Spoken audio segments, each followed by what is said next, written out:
सबक नंबर 1 इल्म हिंदसे के बुनियादी तसव्वुरात की मश्क नंबर 1.1 का मुताला कर रहे थे। ये मश्क हमारी जारी है। आइए मज़ीद इस सवाल की तरफ हम बढ़ते हैं। हमारा सवाल नंबर 4 इस तरह से, हमारा सवाल नंबर 4 कुछ इस तरह से है कि एक अददी ख़त पर ABC इस तरह नुकात वाक़ है कि जिसमें फासला AC 10, फासला BC 8 और हमें फासला AB मालूम करना है। हमारे पास जितने भी मुमकिन तरीके हो सकते हैं वो तरीके से हम फासला AB मालूम करेंगे। तो प्यारे तुलबा, आइए हम जवाब की तरफ बढ़ते हैं। हल मामूल के मुताबिक सबसे पहले हम दिया हुआ लिखेंगे।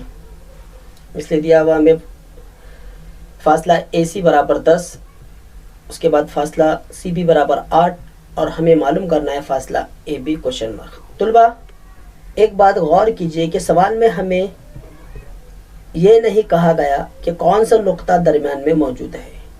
तो यहाँ पर हम बारी बारी तीनों नुकात को दरमियान में लेकर फासला AB मालूम करेंगे। आप देख रहे हैं यहाँ पर स्क्रीन में एक सवाल मैं आपके लिए पहले तैयार करके रखा हूँ कि नुक्ता A नुकात C और B के दरमियान में वाक़ है। तो सबसे पहले हम पहला इम्कान हमारा यह है कि हमने नुक्ता C को नुकात A और B के दरमियान में बताए। नुक्ता C A और B के दरमियान में वाक़ है। आइए शक्ल के मुताबिक AB के दरमियान में जो नुक्ता मौजूद है वो नुक्ता है हमारा C। आइए कौन कितना फासला रखता है ज़रा देखते हैं। फासला AC 10, फासला BC 8। तो प्यारे तुलबा, दरमियानियत की बिना पर हमारी शक्ल इस तरह से रहेंगी। यानी हम जो फासला है हमारा, हम इसमें हम देखेंगे अभी के फासले में A से लेकर पहला जो हमारा फासला है AB, यानी हमें A से सफ़र शुरू करना है और B तक जाना है। इसलिए फासला AB हमारा पहले रहेगा क्योंकि हमें यही मालूम करना है कि A और B के दरमियान में कितना फासला है। तो हमने हमारा सफ़र शुरू किया, तो हमने हमारा पहला सफ़र जो शुरू किया वो A से C तक का शुरू किया। तो इसलिए हमारा अगला फासला AC, फिर हमने C से हमारा फासला शुरू किए B तक। इससे पहले हमने फासला हमारा C पर ख़त्म किए थे, फिर दोबारा हम फासला हमारा C से शुरू कर रहे हैं। इसलिए हम यहाँ पर जमा की अलामत से अगला फासला लिखेंगे। आइए कीमत रखने पर आप अच्छी तरह से जानते हैं हमें फासला AB मालूम करना है।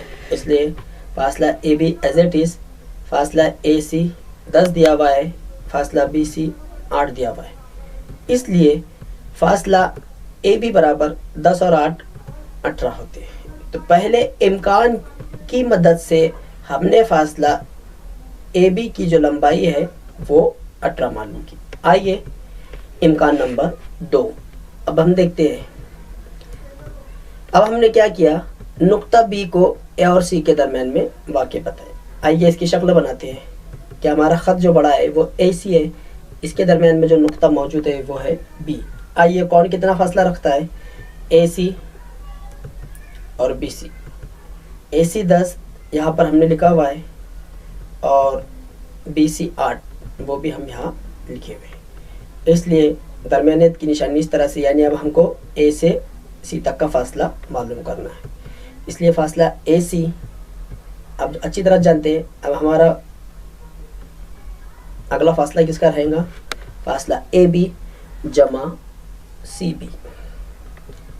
कीमत रखने पर तुलबा जिसकी कीमत हमको मिली हुई है हम उसी की कीमत रखिए।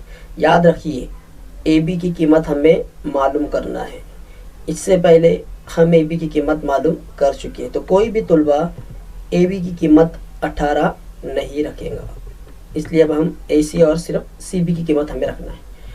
تو اے سی 10 ہے، اس کے بعد بی سی 8 اور فاصلہ اے بی جیسا ہے ویسا.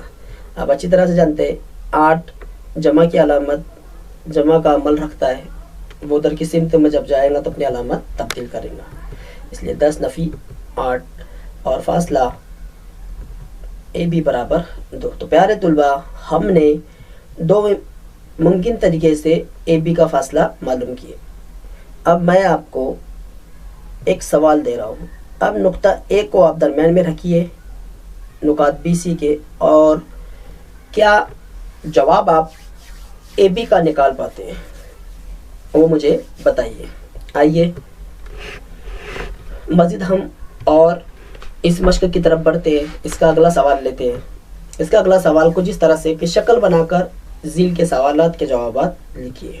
ہمارا پہلا سوال ہے، اگر A dash B dash c ہو اور لینتھ آف اے سی برابر 11، لینتھ آف بی سی برابر 6 ہو تو لینتھ آف اے بی معلوم کیجیے. آئیے معمول کے مطابق ہم دیا ہوا لکھتے ہیں. تو آپ اچھی طرح سے جان چکے ہوں گے کہ ہم کو دیا ہوا میں کیا کیا لکھنا ہے. Length of A C 11، length of B C 6.5 اور لینتھ آف اے بی ہمیں معلوم کرنا. تو پیارے طلباء، درمیانیت ہم کو آلریڈی بتا دی گئی ہے کہ درمیانیت کس طرح سے لینا ہے. تو شکل ہم بنائیں گے کیونکہ سوال میں ہم کو کہا گیا ہے کہ شکل بنا کر اس کا جواب لکھیے. اے سی، سب سے پہلے اے سی کی لمبائی 11 ہے، اس کے بعد بی سی 6.5 سم ہے. تو درمیانیت کی بنا پر ہماری شکل اس طرح سے رہیں گی. اب ہمیں اے اور سی کی بجائے پہلا ہمارا جو سفر جس طرح سے ہم درمیانیت اپنے پچھلی مرتبہ نکالے ہم اسی طرح سے نکالیں گے. فاصلہ اے سی برابر فاصلہ اے بی جمع فاصلہ سی بی. اب سوال میں ہمیں جس کی قیمت دی گئی ہے ہم اسی کی قیمت رکھیں گے. فاصلہ اے سی 11 ہے، ہمیں فاصلہ اے بی معلوم کرنا ہے، اس لیے جیسا ہے ویسا ہی رہے گا. اور فاصلہ سی بی ہے 6.5. آئیے اب اچھی طرح سے جانتے ہیں کہ یہاں پر 6.5 جمع کا عمل کر رہا ہے، برابر کے ادھر کے سمت میں جا کر وہ تفریق کریں. پیارے طلباء، اب فاصلہ اے بی ہمیں معلوم کرنا ہے. اگر دونوں عدد بغیر اشاریہ کے رہتے تو ہم بآسانی نکال دیتے تھے، لیکن اب یہاں پر ایک اشاریہ میں موجود ہے اور ایک بغیر اشاریہ موجود. آئیے اسے کس طرح سے سولو کرتے ہیں دیکھتے ہیں. 11.0 اور 6.5. طلباء، یہاں پر اشاریہ کے بعد اگر ہم کتنے بھی صفر لگائیں تو 11 کی قیمت میں کوئی فرق نہیں پڑے گا. ہم نے اشاریہ کے بعد ایک ہی صفر کیوں لگائے؟ کیونکہ اگلے سوال میں اشاریہ کے بعد ایک ہی عدد ہے، اس لیے ہم نے اشاریہ کے بعد ایک ہی صفر لگا تفریق کا عمل کر کے. آپ اچھی طرح سے جانتے ہیں اب ہم تفریق کا عمل کرتے ہیں کہ 0 میں سے 5 جاتا نہیں، اس لیے ہم نے بازو والے سے 1 ادھار لیے تب جا کر یہ بنا 10، یعنی یہ صفر کٹ ہو کر بن گیا 10. اب 11 سے ہم نے 1 لے لیے تو یہاں پر بھی کتنا بچا؟ 10. اب 10 میں سے 5 مائنس ہو سکتا ہے، اس لیے ہم 10 میں سے 5 مائنس کریں گے، بچا 5. اشاریہ کی جگہ پر اشاریہ آئے گا. اب 10 میں سے 6 گئے، کتنا بچا؟ 4.5. تو طلباء، فاصلہ